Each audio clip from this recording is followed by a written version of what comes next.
the motivation, the underlying thing of all that we do in our local church here in the CBD of the city of Greater Geelong. You know, this is an amazing city, and it is called the city of Greater Geelong, and Geelong is a great city. And you know, God has planted our church in the CBD, and that's a unique location for a church to be. And it's an opportunity for us to touch and be a light, be a testimony of God in the midst of all that would happen here in the CBD of Geelong. As we said last week, you know, our neighborhood is changing. We have a 14-story building going up in the corner that's going to house WorkSafe. And across the street, directly across, the NDIS building will be going up, will be started this year. I think that's like 9 or 10 stories as well. Around the corner we've got, I think, 400 beds, is it? Or 200, 400? I don't know. Lots of beds going to be built and rooms, dorm rooms for university students. And so our city, our neighborhood's changing. And we're getting some big corporate neighbors next door.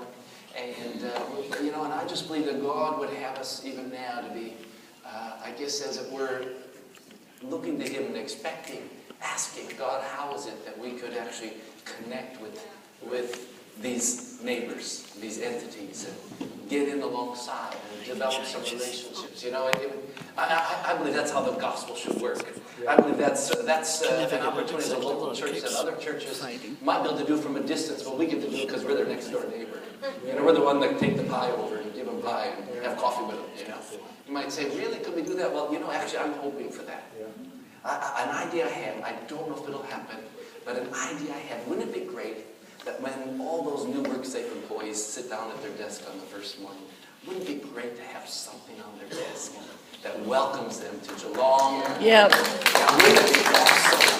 And not necessarily that it's just waterfront, that we could go around the city and get different things to have in that little package that we give them, and it's just like, welcome, we're just so glad you're here, and it's just to make that contact with them. So I don't know if that could happen, but you know, God can open doors that man has shut, and I don't know that it's shut, I don't know if it's open, I don't know if it's possible, but you know, I'm going to ask you to take that seat away and begin to pray over that God give us the opportunity to actually touch all these new families that would be coming into Geelong. Would you join me in that? Yeah. Let's believe for that. So last week, as we unpacked, we looked at the Gospel of John. And we looked at the Gospel of John, chapter 1, verse 1 and verse 14. And let's have just a reread of that this morning. It says, in the beginning was the Word, and the Word was with God, and the Word was God. And the Word became flesh and made His dwelling among us. We have seen His glory, the glory of the one and only, who came from the Father, full of grace and truth. And as we took that verse last week, we looked at this whole idea that the Word, the eternal Word of God, who was in the beginning with God and was God, that He became flesh and He became like you or I, to live in this world, to actually reveal the Father and to reveal the reality of God. And so people could truly understand what had been hidden and what had been invisible, but now there would be a face, and now there would be a voice, and now there would be hands, and there would be a heart that would touch people. And so He became flesh, and He made His dwelling among us. And that word in the original language is dwelt, it's the idea of to tent, to encamp. And so Jesus pitched His tent among us. And you know, he pulled up the camping chair, and He had His tent, and He had His coffee, and He was like, I'm here, I'm in the neighborhood, I'm here with you, you know. And it was to reveal something, to reveal the reality of God. The Son of God came and pitched His tent. And what we got out of all of this last week was that whole idea that it's about, we need to be in amongst the people of our city. We've got to pitch a tent. We can't just be at a distance trying to make a difference. We've got to be right among them so there can be a revelation that people could see something and experience something of the reality of the heart of God and who He is and how He acts and what His character is like. The verses tell us there that He became flesh and made His dwelling. We've seen His glory, the glory of the one and only. Like, for those who were around Him, they realized He was a man, but He was also the Son of God. There was no one like Him who was on the face of the planet. And Jesus Himself said that when you've seen Me, you've seen the Father. And they said He was full of grace and truth. Full of grace and truth. What does our world need today? Our world needs a revelation of grace and truth, because they work hand in hand. Truth is is the line. Truth is the absolute, and grace is the thing that works in us to bring us to see it and understand it and submit to it and allow it to do something in our heart life. The world does not need religious people. The world does not need people who are going to condemn the people who don't know Christ. The world needs people who are going to pitch a tent amongst them and allow the reality of God and grace and truth and who God is to be seen and to be tasted and to be touched by. And this is the heart of what we're saying in this year, that to pitch a tent. You know, as I said last week, we're going to, we'll have our acronym of Waterfront Christian Church, but we're also going to have Waterfront Camping Church. So, yeah, so, get ready. The camp is on. And someone's going to say, well, where are we going camping? It's every day, in all the different communities that your life might touch. Last week, we also looked at one of the statements from our vision statement. And if we could have a look at that one, thanks. It says, we see a church with such compassion, we build bridges into the community, offering hope, love, acceptance, and answers to life. And we took a few moments last week to just reiterate the idea of the bridges and community, to focus that and to help us grasp, I guess, the application and the insight of what is that meaning today in what we saw years ago from a distance. And that those bridges won't be necessarily just the outreaches or the programs that we have that allow us to connect with people in the city, but the reality is that that's the door that gets us in, so that then we can actually know them as people, and we can relate to them and build relationship with them, so that we actually then become the bridge to God. Like Jesus is the bridge between us and the Father, we become the bridge between them and the Father. The program, the outreach, is the bridge that gets us connected to them and touching them and them touching us. But then it's the relationship. So it's the relationship that's going to bring the change. The law didn't bring change to all the people. It was when they came to Jesus, and Jesus came, he was full of grace and truth. He spoke as someone who had authority. Wasn't that a put down of all the Pharisees and all the teachers of the law? He spoke as one with authority. You see, he revealed something. And so bridges. And then we talked about community. And the whole idea of community is, I think a number of our outreaches and things that we've done have probably focused on more of a smaller group within our overall community, our overall society. And that's great that we reach out to the lower socioeconomic, potentially the broken, the needy. That's all important. We have to do all that. But there are people who are sitting in the executive boardroom who need the gospel. Yep. There's people who are doctors and nurses and paramedics and teachers and university professors and factory workers, and there's people at all levels of society in all facets of life. They need the gospel. They need grace and truth to transform their lives. And so therefore we need to look at the communities that we're a part of. And as we looked at last week, we talked about how, we're part of the church community, and, all of you have kids, you take them to school, you've got the school community, you've got work, well then you've got the work community, you've got your family, you've got that, we all belong to groups, communities of people. And we need to look for what are the open doors to be able to build that relationship with people, so that then grace and truth, so that we can actually pitch the tent, live amongst them. Live amongst them. I don't know about you, I get excited to talk. I have to tell you though, I'm not always sure how that looks or what does that require of me. And I don't even know if I'm good at it. I don't know if I can even do it, but I see that that's what Jesus did. And that's how God showed his love for us. He came himself, pitched a tent, and said, right, let's do life together. Let's live together. Let me show you my Father. So once you've seen me, you've seen him. So today we want to continue focusing on what it means to love Geelong. To understand how we are to love Geelong, I believe we need to just really look at how God's love for us. How has God loved us? What has his love looked like for us before we knew him? And what have we experienced even since coming to him? Because I believe as we have learned about the depth of his love, the height, the breadth, the length, but also just the strength of his love, the tenacity of his love, the patience of his love, the fierceness of his love. That has done something in us You know, when the love of God touches our heart truly, it opens us up. And in that moment, we can be different people. We all know that when we've received love, genuine love, unconditional love from someone, like it just does something to you. Like it's just like, oh. And so we need to grasp and understand the love of God so that then, if that's how God's dealt with us, then that's how we love Geelong. That's how we go forth in touching and making a difference and in building relationships with people in our city. You know, there's a couple common verses I think of. I think of Romans 5:8. It says how God demonstrated his love for us in that while we were yet sinners, Christ died for us. Like, that's a common verse. I love that verse, you know. It's like before we ever knew God, God loved us and his son died for us. We know that. We know that. I'm not going to talk about that one today. Another one is John 15:13, where it says, greater love has no one than this, than to lay down one's life for one's friend. You know, that's powerful. That's the verse that's at the War Memorial, you know, in Melbourne. You know, greater love has no man, you know, than to he lays down his life for his friend. So that's not what I'm going to talk about. We could even look at 1 Corinthians 13, but we've heard about that before. We hear it at the weddings. We hear it. I believe God wants to show us something that's going to provoke all of us in a different way today. And I sense that there is a shift that God would be wanting to do. Actually, I touched on it when I was praying earlier. But I just find God I just feel this prompting. It's not a push. I just feel this nudging to open my heart to him.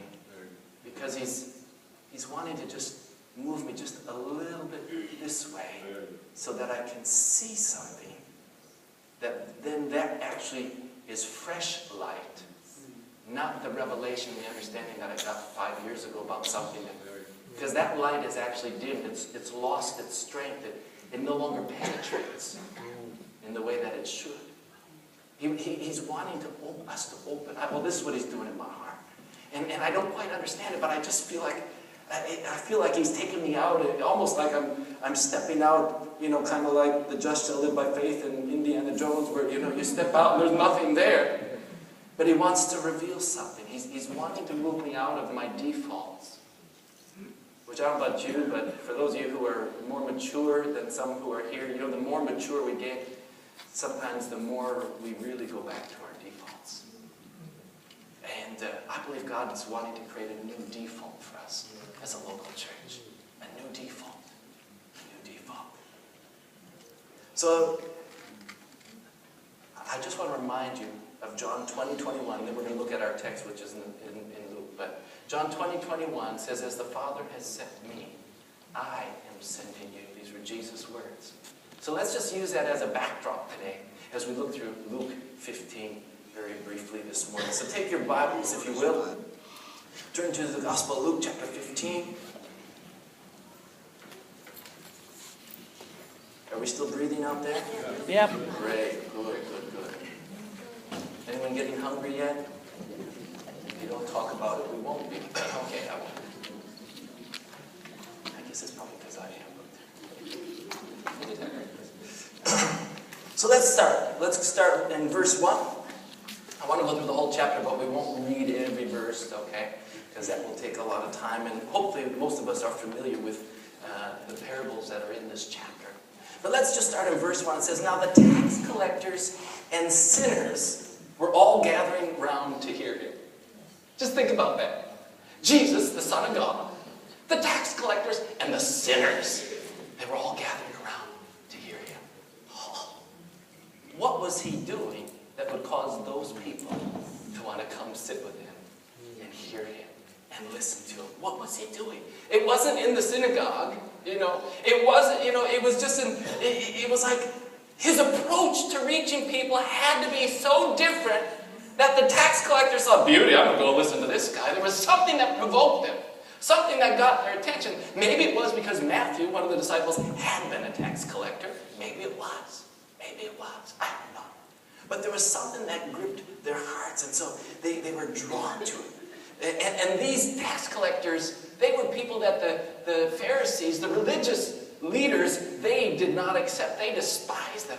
Well, actually, most all the Jewish people despised the tax collectors, because the tax collectors, even though most of them were Jewish, they worked for the Romans who were in control of their land, and they collected taxes, which ended up going to the guards and to the Roman officials and that. And sometimes it was just so great, and then they would add on to it because that's how they would get paid. And so they would create exorbitant amounts people owed, and people sometimes had to sell their children into slavery in order to be able to pay the tax. So I tell you what, the tax collectors were not liked by the average Jewish person or the leaders of the Jewish people. The Pharisees, they were despised. They were considered traitors. They were considered traitors by their people. And the sinners, well, the sinners were referring to people with, in a sense, no good reputation, infamous character, excommunicated from the synagogue. You know, all those wonderful types of people. And these were the people who, they were gathering around to hear what he had to say. Wow. Wow. We got to get a picture of that in our mind and spirit this morning. Because that's what we have to tap. That's what we have to crack. To get an understanding. Why? Why? I love what it goes on to say there. It says, the verse 2, but the Pharisees and the teachers of the law, they muttered, this man welcomes sinners and he eats with them. Oh, like that is just wrong. You know why? Because in the Middle East context, to eat with someone meant you accepted them. You accepted them. So the very people who actually needed the gospel, the Pharisees were like, no way, they, blew, it was kind of like, stay away, I wonder if maybe that was why their interest in Jesus was aroused, because they were despised by the Pharisees, and now Jesus was being despised by the Pharisees, so they must think, dude, this guy must be good, let's go here. He's like us, I don't know, but somehow something happened. So this is the setting. You have the tax collectors and the sinners, and they're listening, and then you have the Pharisees who are muttering under their breath. And so then Jesus begins to talk. Let's just look at it quickly this morning. So Jesus told them this parable. Suppose one of you has 100 sheep and loses one of them. Does he not leave the 99 in the open country and go after the lost sheep until he finds it? And when he finds it, he joyfully puts it on his shoulders and goes home. And then he calls his friends and his neighbors together and says, rejoice with me, I have found my lost sheep. He says, I tell you that in the same way there will be more rejoicing in heaven over one sinner who repents than over 99 righteous persons who do not need to repent. Now think about it. This lost sheep wasn't sick. It wasn't diseased. It wasn't poor. It was only lost. It was only lost. The heart of the shepherd went to find that one lost sheep. And seeking it for it, the shepherd didn't say, oh, well, I got 99 more over here. Oh, I just can't be bothered today. Go after it now. We'll just let him go. No. It tells us that he left 99. So let's just put a value on those today, maybe to help us appreciate. Let's say we put $250 per sheep. So he left $24,750 worth of sheep in the open to go after $250. Why? Because of the value of that sheep meant to him. Every sheep was important, and that one was lost. That one was lost. And I love it because then, when he gets back home, he ends up saying, come join, come on, rejoice, the one that was lost, I found it. And he put it on his shoulders. I mean, imagine carrying the sheep on your shoulders. It's just crazy. It's just amazing. There's an old joke, no, it's a true story actually of a missionary. I may have told the story before, but I just have to tell it. Just have to, okay? So if you've heard it before, just enjoy it again, okay? There was a missionary, American guy, who went down to Mexico to preach, and he didn't want an interpreter because he could communicate in Spanish. So he was telling this parable about the 99, and he got his words mixed up, a vieja and oveja. One means old lady in just the practical words, and one means sheep. And so he got his words mixed up and talked about how one of his old ladies was lost. So he left his 99 old ladies in the open paddock, and he went after his old lady that he was, and all the Spanish people, they were all just laughing and laughing, and he couldn't figure out why they laughing. And then he said, and when he found it, he put her on his shoulders, and he carried it back and said, rejoice with me, my lost oveja, my lost old lady. Vieja's the old, oveja's the sheep. Yeah, I'll get it right. Even I got it mixed up. There you go. I'm American, though, so that's understandable. So you can imagine just sitting there. I mean, they would have just roared. They thought, typical American, you know. Carried the old lady. Hallelujah. You know what? I think we've been desensitized to the value of the one. I think we have lost the weight of one lost person. I think we have become so desensitized by so much that is in our society. When God gets taken out of the picture, and when creation is taken out of this picture, and now it's all evolution, and and we're put on the animal level, and right with animals, we lose the uniqueness of having been created by God in His image to be the bearer of His image in the world. It's all gone, and people don't even think like that because, well, there isn't a God anyway. And then you add to that abortion, you add to that euthanasia, you add to it all these things, or even the thought that, really, the planet can't sustain all these people. We don't have enough. That is a bunch of malarkey. There is enough food on this planet to feed everyone on the planet. We have technology today that could easily, it's just the greedy people and the ones who the elites don't want it because they want to control what's going on in the world. That's the reality of it. There's plenty of food. And I believe all that has actually desensitized us, and things in media that are so subtle, and some that isn't so subtle. These days, media is just cranking it up, being blatant. And we as the church, we can't lose the weight of one lost sheep. Sheep was only lost. It wasn't sick, it wasn't broken, it wasn't wounded. And I believe the lost sheep highlights the individuality of every person. Our world is trying to wash that away. It's trying to wash it. It's trying to change. It's trying to say that, there isn't genders, or there's multiple genders, there's thousands of genders. Like, it's just trying to change. God said He created man and woman, Male and female He created them. End of story. You take those absolutes out, and it's just a mess. And we lose the weight of the one. We go on and we read the story of the lost coin. Or suppose a woman has 10 silver coins and loses one. Does she not light a lamp, sweep the house, and search carefully until she finds it? And when she finds it, she calls her friends and neighbors together and says, rejoice with me. I have found my lost coin. In the same way, I tell you, there is rejoicing in the presence of the angels of God over one sinner who repents. Now, some of us might sit here today and say, hey, what's the big deal? She found a coin. No. You have to understand what those coins were. She had 10 of them. One of those coins was equivalent to 1 day's wage. So she had saved 2 weeks of her wages. Now, if you earn minimum wage in Australia, that would equate to $134 that she lost with that one coin. That's minimum wage. And so she was just like, it was a value. It was amazing. And so she did, she lit a lamp and she got the broom, she swept her house, the dirt floor, she was going to find that $134. And maybe you earn more than that. It doesn't matter. Whatever 1 day's wage is to you, it's worth something, isn't it? But the point that Jesus was trying to make is that the effort she went to, that she was determined to find what was lost. She was determined to find it.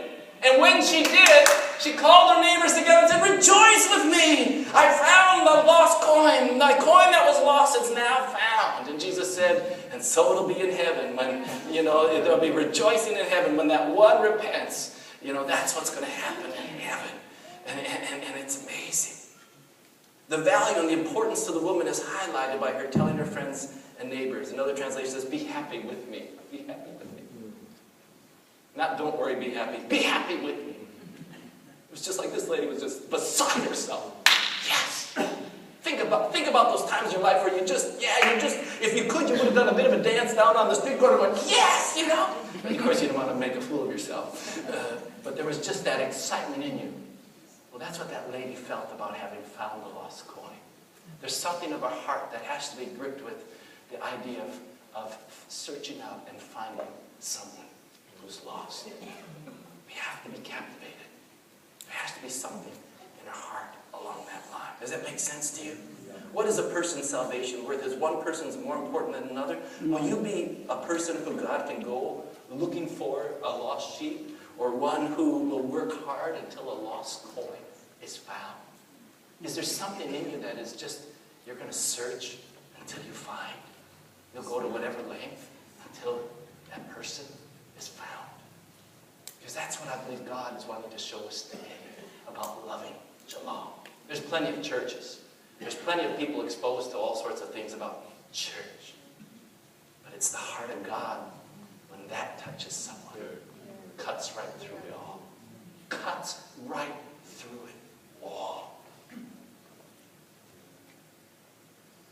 You know, Luke 19:10 tells us that the Son of Man came to seek and to save that which was lost.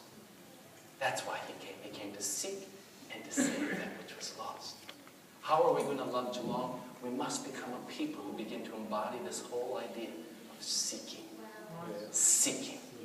Seeking out. Not waiting for them to come to us or hoping they might come to us. No. We've got to develop a hunger in our heart, a burden in our heart to seek out. To seek out. Now, if we look at the story of the parable of the prodigal son, I'm sure we probably are all very familiar with it. The younger of the two boys tells his father, "Give me my half of my inheritance." And the father gave it to him, and off he went. He squandered it, the scriptures tell us, and living a crazy life. And then when it was all gone, he was in a difficult place. He was in another country. A drought, a famine came, and he didn't have anything to eat, so he went to work, and he ended up, working for a farmer, and he was feeding the pigs, and realized the pigs had better food to eat than he had. And then, he realized suddenly, he realized that even the servants of my father back home have a better life than I do.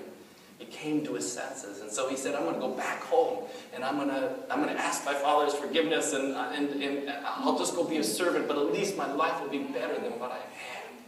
And so as he went home, and there had to be something in the heart of that father that was always looking, always searching for his son, because it tells us that when he was afar off, the father saw him and ran to him.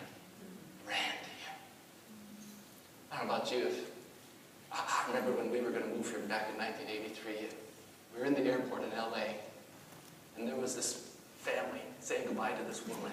She was just crying. She was actually an Egyptian woman, couldn't speak any English. She's crying, they're crying. And we get on the plane, and lo and behold, she's sitting next to Angela. She sat with us all the way through to Sydney. And that's a whole other story. But that whole thought of being separated. But then I love it at the airport when you sit and you watch, and then when they come home, we were waiting for Angela's sister to pick us up at the Perth airport on Christmas Day, and we're waiting, and this car pulls up, and this dad who has his two little girls, and the grandma gets up. "Oh, I've been waiting for you to come," and she kisses them, and Nanny, and they start talking to her, and and it's just like, it was just like, I could watch this whole day, This is just amazing when people get together. It was the heart of the Father, saw him from a distance. He ran towards him. That's the kind of stuff they make movies about these days. They put it into slow motion because they want the weight of it to touch you. But what did he do when he got there? He didn't say, "You rotten son, what are you doing home?" No. He hugged him, and he brought him in, and he put a robe on him, and he put a ring on his finger, and he said, "We got to kill the fatted calf. We got to celebrate. The son that was dead is alive. He lives, It was just like, we got to party. And then the brother ends up being so upset, like, "I've been here all the time, and I don't get a party." And he's like, "Son, you've been here all the time. Everything I have is yours. Yeah. You could have done all sorts of things." Yeah.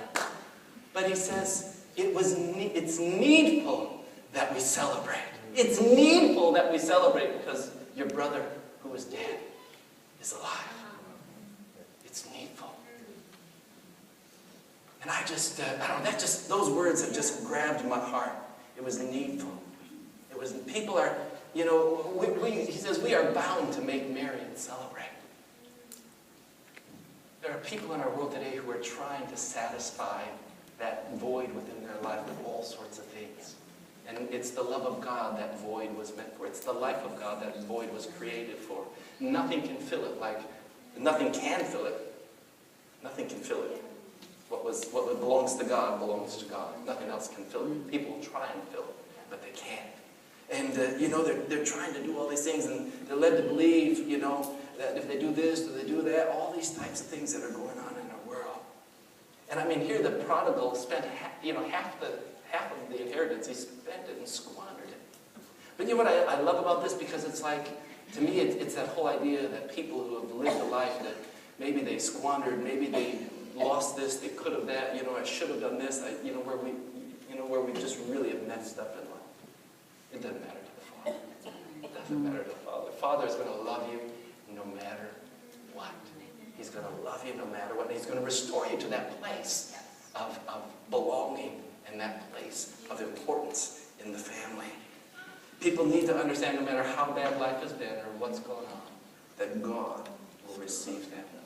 God will receive them. Let's look at the screen. Our love, if we can put that one up, thanks.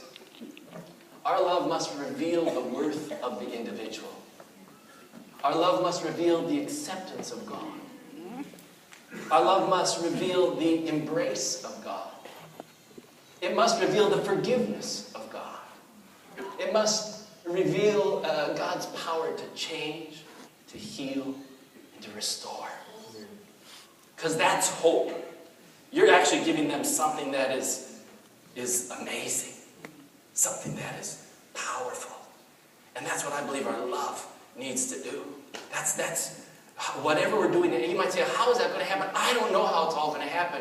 But I believe if we reach for it, we pray about it, we seek God, and we're looking for it, we're talking to one another. What do you think God's saying about this? Or how are we going to reach that person? Or how are we going to touch that group of people? Or how am I going to touch this person at work? If you're seeking to be able to seek and touch someone, God's going to give you an answer. God's going to open the door. God's going to put something in your heart. God's going to make something happen because God wants the seeking heart to meet with the person who's seeking them on His behalf. Our love also, next slide tells us, our love needs to preserve because we're salt, and our love needs to reveal because we are light. And there's so much in that we could unpack. We don't have time this morning to look at that, but it needs to preserve and it needs to reveal. You see, there's a better way of living than what the world is offering. And that's what Jesus was saying even in His day when He talked about the kingdom. When He started talking about the kingdom, He was talking about a whole different way of living. And it rattled the religious, but it actually grabbed the hearts of those who were hungry and knew that there's got to be more to life than what we have right now. There has to be more to life. And so he was proclaiming there's a different way. There's more to it. There's more to it. And I just kind of get this feeling that when He's telling all these stories and the tax collectors are sitting there and the sinners are there and the Pharisees are... I just have a feeling that suddenly the penny began to drop as He told these stories. And that those tax collectors and sinners began to realize, Jesus, you are the love of God, seeking and finding me. And finding what belongs to God. And they're looking at you. You're the heart of God. This is the penny that was dropped in them. You're the arm of God reaching out. You're the crook of the shepherd's staff that's reaching into the wilderness to pull in. And you're the shoulders of God that has carried me on His shoulders and carried me home. And you're the lamp in the woman's house that lit it up so that I could be found. And they were looking at Jesus and thinking, you're even the bristles of the broom that was sweeping, searching, looking for that which was lost. The penny, you can just imagine the tax collectors. It's just like, this is what he's it. He's the heart of God. The Pharisees couldn't see it. They were upset. They were angry. But I believe the tax collectors began to realize God is searching for me. God is searching for me. People need to experience the heart of God searching for them. We can put that up. People need to experience the heart of God searching for them. Hallelujah. When they realize the great love of God, His forgiveness, His desire for them, I tell you, that's the kind of stuff that turns hard hearts, changes hard hearts. I like what John Piper writes. You can put the next bit of that up, thanks. He says, for in spite of his great majesty and power, he, Jesus, God, is still focused with great intent on the individual. First half's my say, second half's John Piper's, just so you know. But I love that. Think about God and all his power, all his majesty and everything. But he still has great intent and focus on the individual. That's what Geelong has to experience. That's what our love has to reveal. That's what we do as a church has to create an opportunity for people to know that Almighty God, that one, there is a God, and he is such a great God that he's so interested in you. He has sent me. He has our church praying for you. He has us working. Like that would begin to grip people's hearts that there's a God, and he's searching for me, and he wants me, and he loves me, and he's provided for me. Even when I didn't know him, he made a way so that I could know him in a way that my sins could be forgiven. I want to ask this morning, where do we set a table that people can come to and listen to Jesus, kind of like the tax collectors and the sinners? I say, I just think this is shaking up how we're going to do church. You're saying to them, oh, what does it mean? I don't know what it quite means, but I feel in my heart we have to go in this direction. Yeah. We have to let the Lord lead us into some new ways. Because how people were touched even 5 years ago, 10 years ago, the world has changed so dramatically. So dramatically. When you think of what's gone on even in this last year and what's happening in the global scene, all that, it's going to take this Holy Spirit and the leading of God to show us how to touch people today. Because right now, I want to tell you today, the tax collectors don't generally upset people out there. You know, a lot of people who are doing all sorts of weird and crazy things and what we would call sinful and ungodly, and they're going to go to hell if they don't change. It really doesn't upset the people of the world. It only upsets us, the religious. You call me religious, Pastor John? Yeah, sure. It upsets us. We're the ones who are upset. And God just laughs at us because it's like, it doesn't bother me. I sent my son to die for him just like I did for you. Mm-hmm. Why should it bother you? It didn't bother me. Exactly. Whoa. Yep. Church, I believe why God's moving in our hearts because he's wanting to shake off the religion. Mm-hmm. He's wanting to bring us back to some basic things. People need to experience the heart of God searching for them. You know, the process of being made broken bread and poured out wine. You might say, where does this come from? We're going to have communion here in just a moment. But you know, Jesus, his body was broken, his blood was shed. And there's this thought that we pour our own life out. And we become the broken bread. We become the poured out wine for the sake of others. You know, in order to do that, I guess actually the process of that means that other people are going to have to find the nourishment for their soul from you and from me until they're in a place where they can get that from God. Mm-hmm. So we've got to put ourselves in a place where we're going to allow people to drain us empty. You're saying, oh, I don't have time for that. Well, we're going to have to make time, aren't we? Yep. I know I have to. I'm just so challenged by what I'm preaching myself. We have to allow people to be nourished to where they finally come to a place they realize, yeah, I can trust the Jesus you're talking to me about. Yep. And they begin to get that nourishment from him. So I want to ask you today, who is in your world that would be the person of no good reputation that needs to come to the table to hear Jesus? Or who is there in your world that maybe is a person of value, maybe not necessarily a person considered bad or of disrepute, but still lost and in need of Jesus? I'm sure we probably all could write the names of people down. Who in your world that needs to understand that even if they've wasted their life and made a mess, God will still love them and accept them. Church, we've got to love Geelong this year. I believe this puts a whole different, if I could say, spin on it. Yep.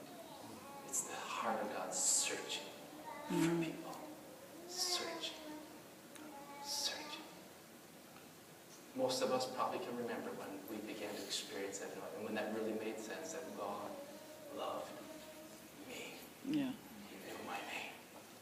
He sent his son. He died for me.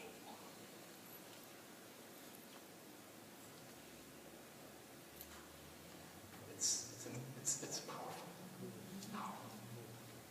I guess that whole thought of the tax collectors wanting to hear Jesus, I got a picture that stuck in my brain. And it's just shaking me. It's just like, what do we do to create that type of setting? We can set a table and feed people. Yeah, we can do that as in give them food. But where their heart is wanting to hear what God wants to say through us. Wow. Because we have to break down the thought that we're the religious and we're bigots and we are so straight, you know, all the things people say. I don't need to go there. I want to just say this and then they're going to come and distribute the emblems. I believe that God wants to pour out a strength in our hearts and minds, a strength in us to develop a capacity to love in such a manner. I believe it's a process that, no one gets strong overnight. But I believe there's a strength he wants to give us if we will give ourselves to this. There's something he's going to give us that's going to help grow, give us a capacity to be able to love and serve and touch people this way. And in the end, if some of them don't come to Jesus, well, we're going to still love them and let them experience the searching heart of God. We're not going to reject them because, well, they didn't listen to us, I'll forget them. No. Because then we're not being true to the character of God. We must be true to his character. And I believe God wants to pour that. So I'm going to ask you today, who of you, I'm not asking for a show of hands, but who of you this week might take a day or take a meal or two and fast and pray and say, God, I want to begin to experience this strength. Lord, I want to begin to move in this way. I want our church to have this in our midst. We want the people of the city of Geelong to experience the searching heart of God. Touch them. Let's pray. Our loving Father, we just give you thanks and praise. Lord, we thank you that you searched us out. You loved us with your everlasting love. Father, today we're just so confronted, challenged, and yet, Father, it's just like it all makes sense. It all makes sense. But it's different to how we're used to thinking and how we're used to doing things to connect with people. So, Lord, we need help. Lord, we need this strength so that we don't give up. We've got to build this muscle in us, this muscle that is just going to pursue and search, that you could touch